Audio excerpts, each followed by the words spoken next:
Hello everybody, today we'll talk about how to fix or how to solve FIFA mobile banner. To know how to fix or how to solve FIFA mobile banner, you should just go to settings. Here in this page we click apps, default apps, app settings. When you'll find this page, you will search about this window of FIFA mobile. Then in this list of app info, you will click on first stop and you will click OK.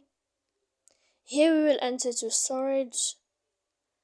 After that we click clear cache, and in the end of all these steps you can go to turn on your airplane. When you will wait a moment, you can turn off your airplane again to fix any problem that you have on FIFA mobile. So please don't forget to support us by like and subscribe.